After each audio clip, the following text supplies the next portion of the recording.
Hello, hello. I hope that this video sees you well, and today will be chapter 19 of If We Were Giants, and we are definitely getting through this book, so I'm really excited. Chapter 19. Get a look at his face. I've never seen anything like. Didn't know eyes could even get that wide. He must. That thing that shot the arrow, I need one of those too. So great when he fell down, and the other guys didn't even. The entire crew was lounging on the banks of the river, talking over one another, telling war stories about successfully using the giant puppet to scare away the hunters. Kira sat a little apart from the rest, keeping her thoughts to herself. They had worked so hard and deserved to laugh and celebrate, and she certainly experienced a rush of euphoria as she watched the takers turn tail and stumble away, racing to get back to the other side of the river to disappear into the brush. But still, she couldn't stop worrying about what would come next. Was it possible that the forest giant would be enough of a deterrent, a frightening enough threat to keep the takers away for good? The illusion was clever and well constructed, and she had no doubt that the archer's smashed toes would make him reluctant to return. But as grateful as she was to Luan and his friends for doing all of this, she couldn't help but think the men must have realized it was a decoy of some kind, or a youngster's prank. The best she could hope for was that the hunters would be too embarrassed to tell their comrades about what happened, but they would never steer in another direction. On the other hand, if the takers hadn't heard about it, then all of this had been for nothing. Kira sighed. She had such clarity of purpose upon waking this morning, her leaving to save the tree folk from the takers. Even though she'd been heartbroken at the prospect of going away, at least she'd have a clear direction set in her mind. Now, she wasn't sure what would the best thing to do, and the uncertainty was almost worse than the sadness. After an hour or so of imaginative reminiscing, the confrontation growing bigger, and the more legendary with each retelling, the group wore itself out.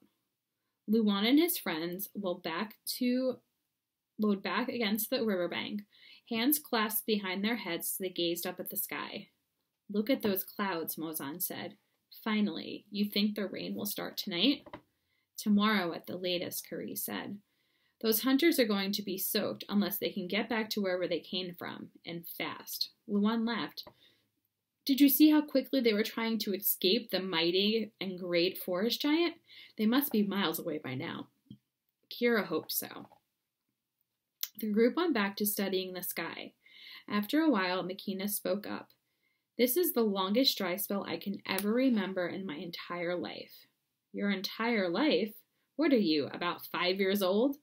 Luan said. "I'm sorry to say, Makina, but the span of your living memory is not all that impressive." And the others joined him in laughter. "I'm 12. Well, almost. But I can't help if I'm small for my age," McKenna huffed. "And besides, my parents said the same thing. They said it could be the longest dry season ever of all time." "Oh, quit picking on her, Luan," Tiha said. The group quieted down again, and Kira watched as Makina sat up and sneered at the boys, and then looked back and forth from the river to her friends. "Hey, Luan," she finally said. "You're always talking about how you're going to cross the river to the other side someday. Why not now?" Luan sat up and studied the river. "Nah, I'll do it some other time." Makina pressed on. "But the river might never be this low again. This could be your last chance this season." Luan cupped his chin in his hand, looked out across the meandering current. Kira had to speak up. "Oh, Luan, please don't tell me you're actually considering this." Makina shrugged. "Maybe he's just afraid. How old are you, anyway, Luan?" 5. Luan, still full of himself from the victory over the takers, puffed out his chest. I'm nearly full grown. I could do this right now, no problem.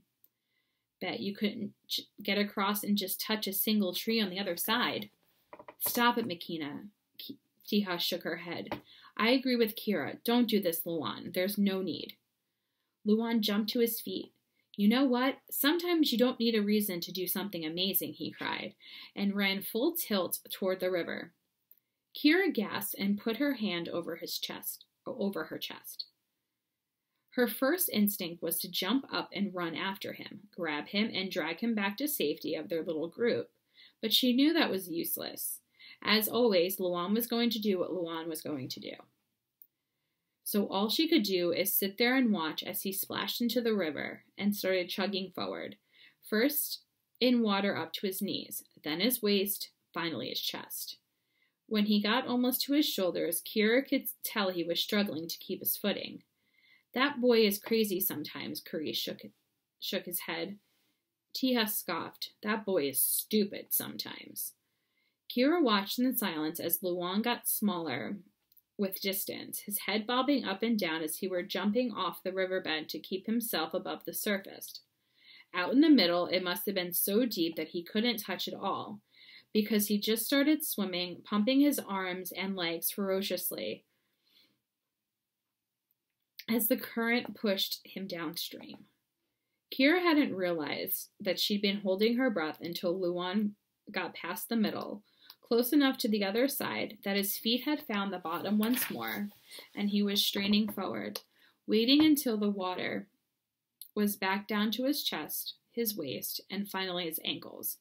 Kira could start breathing again. When Luan strode out on the river, safely on the other side, he turned and raised his arms in triumph.